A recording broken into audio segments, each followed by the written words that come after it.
Asking your seller to reduce the price is a hard conversation, but still one that has to be had.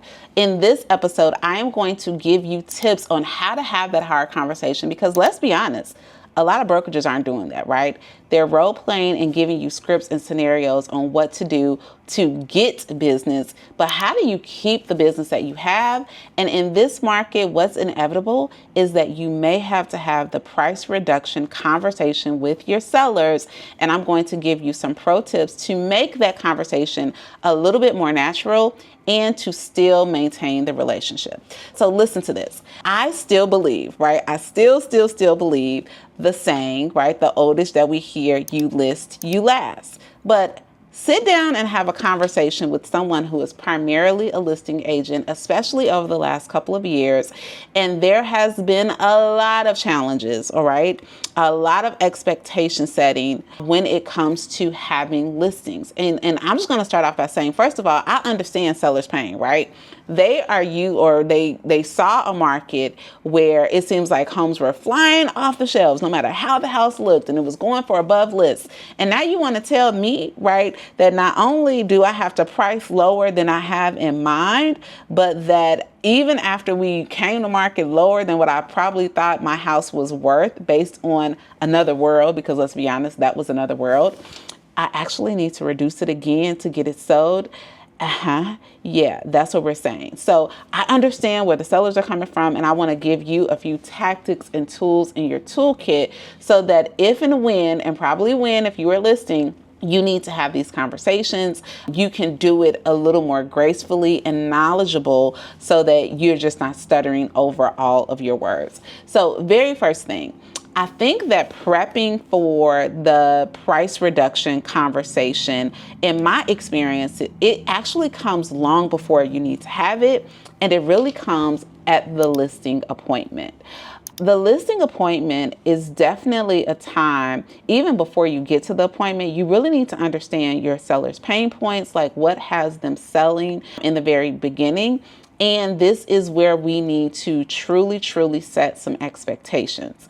And with those expectations, you are going to need to come to the appointment and all of these preliminary conversations before you even take the listing and educate them on what you are seeing in market, okay? And not just market in terms of what's happening in their neighborhood or what the comps were for the neighbor, but also be in contact and communication with like your lender partners, buyer agents, so that you can also paint a picture of what's happening in market for the buyer, right?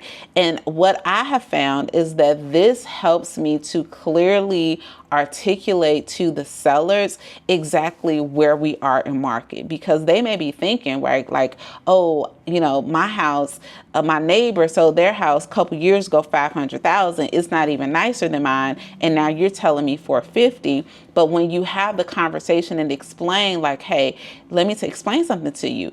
Let's look at a buyer's purchasing power. 3 years ago, the neighbor who moved in and paid $500,000 for the house, this is what their cost was, right? To get into the property. This is how much they pay in mortgage. And now you take that same house that may be priced lower, what they feel like is considerably lower, but actually the buyer's cost may be higher because interest rates are higher. So you have to go into those initial appointments helping your seller. Like, part of our job is to be the educator and educating them on different parts of the market. So initially having those conversations, okay? I also suggest that when you are in those pre-listing conversations, before you even take the listing, as you're taking the listing, like, we want to come up with what is normal for market.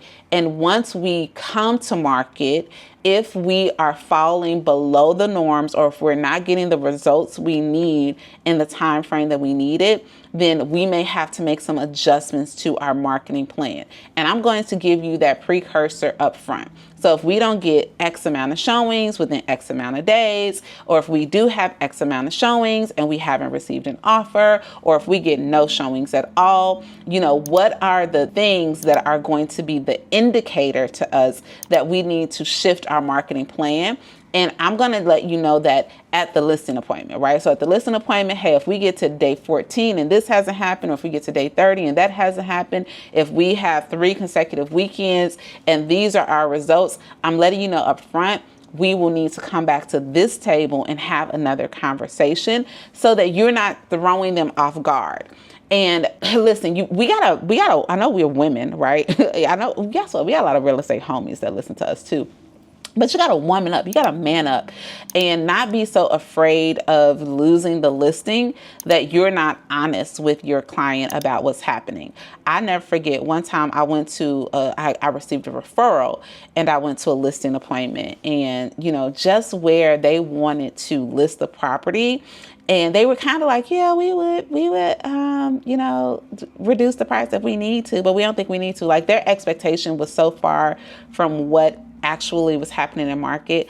I didn't take the listing, right? Because any agent will tell you, right? You can have all these listings, you can have 20 listings, but what matters is what is getting sold, okay? And right now we are already up against a lot of different things: interest rates, buyer hesitancy, affordability, right? There are already so many things that we have to consider as we market the properties. Starting off way too high and not setting the expectation with your sellers from the beginning is a recipe to put out a whole lot of money listing houses that you never recoup back because you don't sell them. So the very first thing is, when you are preparing for these conversations, I want the preparation to happen long before we get to the point, like when we are pre-listing. And then hopefully we price it where it needs to be, the market response, and we never have to reduce the price.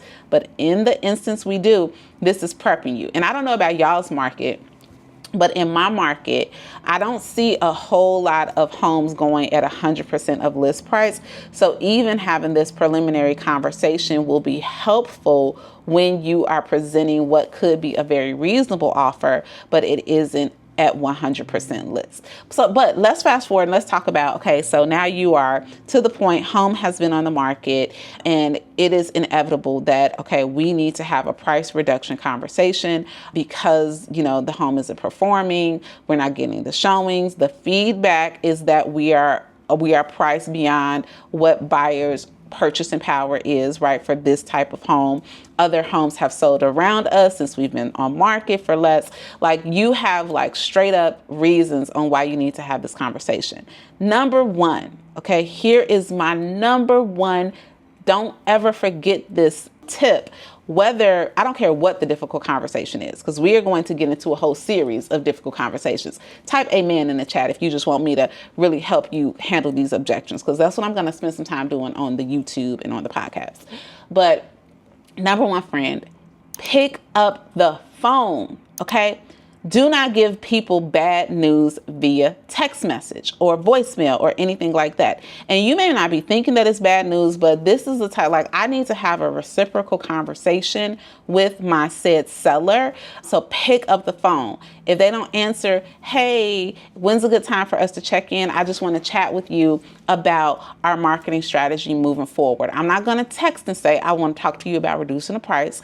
I'm going to ask you, I'm going to make an effort to pick up the phone. And I just don't get that. Like, side note, who gives bad news like on text or voicemail or something like that? I will never forget. I had a friend who used to do my hair. And y'all, her uncle called her and left her a voicemail. And on the voicemail, it literally said, hey, call your mama. We think blank is dead. I'm not going to say the name, but the blank, that was her daddy. Left her a voicemail and said, we think your daddy dead. Who does that? Okay. Don't be that person. Don't be that agent. So make sure that you are picking up the phone and having the conversation. And I know some people, we don't want to have tough conversations. That's why I'm going to give you these tips, and you are going to pick up the phone. You're going to call one of your real life real estate besties, and you are going to practice. And if you don't have a real life real estate bestie, you are going to go to the Real Estate Bestie Facebook group, rosemarylewis.com/Facebook. And you are going to say, hey, besties, I listened to a podcast. I listened to an episode, watched a YouTube video from Rosemary today, and I need to practice this before I practice on a real person. And you're going to find somebody to practice with. Okay. So getting back to it, you're going to pick up the phone. And the first thing that I want to do is, because I'll be honest, like, sometimes we have to have critical conversations with sellers, and you might think, if they would have listened to me from the beginning, it's not time for that, right? It's not time for a show, I told you so. you want to start off with some positive feedback, okay? And we can all find something positive to say, okay? Hey, Michelle, I just wanted to give you a call just so we could chat about the marketing plan and what's happened. And right now, I want to talk about what's gone well. So one thing that has gone well is I am really pleased with the amount of showings that we've had, right? The feedback, everybody loves the decor and the layout of the home, right? I want to start off like softening the blow, like bringing down those defenses. Like hopefully you're already in rapport with your seller. But even if you are in rapport, like let's just be real, people want money, right? So if you calling me to tell me my money going down, I might be a little bit elevated. So I want to start off saying, giving and sharing some positive feedback. And I'm also going to reiterate what I have done from a marketing position to get the home sold, right? So I'm going to reiterate that we have been posting and running ads. The video is doing really well that we have done. I'm going to share that, I've been sending it out to my database of realtor friends, the open houses. We've done one open house each weekend even though they know this, you might be like, they know this. Good, tell them again, okay? Because sometimes people be forgetting when you talk about their money. So I'm going to remind them like, hey, over the open houses, we've done these open houses, we've done this, we've done that. And then I'm going to go into, based on our marketing activity, what's come in, I'm going to share the feedback that isn't necessarily negative, but you want to be honest with them about some of the non-desirable feedback that may have come in that could be impacting the fact that we're still on market and we need to respond. So I'm thinking about one of our listings where the most consistent feedback that we received was that there was not a half bath. Like everybody loves the house. They love the layout if it was going to work for them. Like you get some people that are like, oh, I didn't realize this house is 2,000 square feet. I need 3,000. This was not the house for you. But you have people that this checks all of my boxes except it doesn't have a half bath, or really like it, but running the renovation numbers, right? Because the home feels dated and we need to renovate. Or I have a listing right now. Everyone loves the house, don't love the neighborhood so much, right? So we have to share exactly what the feedback is and be honest with that. And you're not trying to be snooty or like you're not siding with the buyers, but you are being honest to say, hey, this is how, and literally these are the words that I use. Okay, so let's talk about how the market has responded to us, okay? And I will go into sharing the feedback that is not as desirable, which could be one of the reasons why we are in the position that we're in. Now, 9 times out of 10, if we're on the phone and we're talking about a price reduction, a lot of times the feedback that we're getting might be something that the sellers cannot or are unwilling to change, okay? So like, for instance, I have the one with the neighborhood. My sellers can't pick up the house and put it somewhere else, right? So how can we respond? We can respond to how we're pricing it, okay? Do we need to price it a little bit lower to make the home a little bit more desirable so that we can enlarge our pool of buyers, okay? But there are some things like let's just say, like I had one listing, even before I took it, I asked them what was the feedback that they got. And the feedback that they got was that the home felt dated because of the wallpaper. Oh, well, we can fix the wallpaper, right? So I had a conversation with my sellers, right? You got super low ball offers with the wallpaper on the wall. So what if we took the wallpaper down? We got a price. Like it made sense for them to put the money on the front end. But a lot of times when it's listed, you just have to see what makes sense, right? Because there's no guarantee that you're going to get the money back that you put out for different cosmetic repairs and things like that. So now we get to talk about what the price reduction is. But even before I do that, I'm going to share with my client, my seller, what is the new market data, okay? So what am I talking about? So like, let's just say we've been on the market 35 days. And in the time that we have come to market, your neighbor who has a similar floor plan than us and similar upgrades, right? But they were priced $30,000 lower and now they're under contract. Or what about the neighbor who came to market, they're priced just a little bit more than us, but they're completely updated, okay? Or, let's talk about the fact that these other listings have done price reductions around us. Like we need to keep our clients abreast on what's happening in market, and you should be updating your sellers weekly anyway, but we definitely want to make sure before you have a price reduction conversation that you're letting them know what's happening. And even if nothing's happening, right? Hey, I'm looking within a quarter mile of us, similar properties. there is nothing on the market, but also nothing has gone under contract. There's one a mile away that hasn't gone under contract. They actually reduced their price. We need to let them know, okay, what's happening in market. And then from there, we talk about the next phase of our marketing plan, okay? So in the next phase of our marketing plan, because we've done this, we've done that, this is how the market has responded, this is how the market has changed since we have gone to market. Now, here are my suggestions.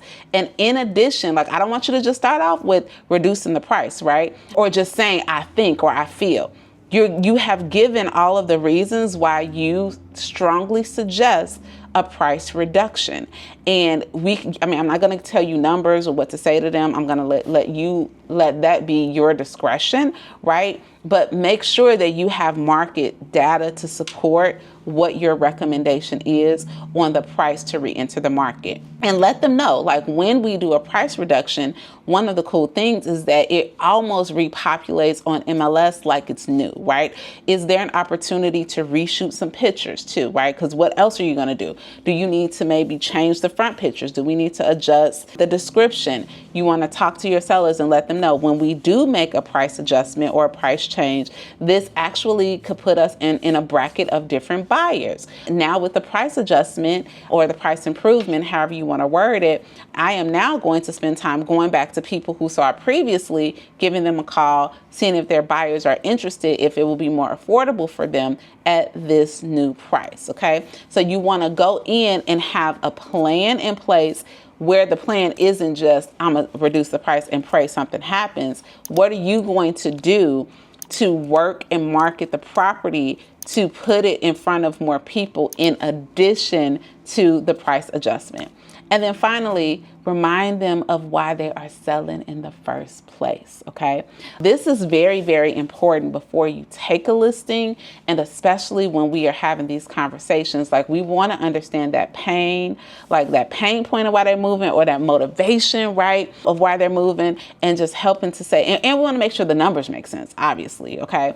But giving them, like, hey, that reassurance, like, hey, I know how important it is to you. I do know that you really, really wanted this number, but in the grand scheme of things, right, this adjustment will help you get that much closer to your grandkids, or just that much closer to, closing this chapter of your life before you open up a new chapter, right? So make sure you're not looking to pour salt on a wound, but we are definitely looking to just empower them and letting them know, like, hey, my whole point is to help you get to this goal that you're trying to get to and get here faster. Hey, bestie, in the next video, we are going to handle the objection of what are you going to say to a buyer who is insistent that you show them a house without a pre-approval. Meet me in the next video.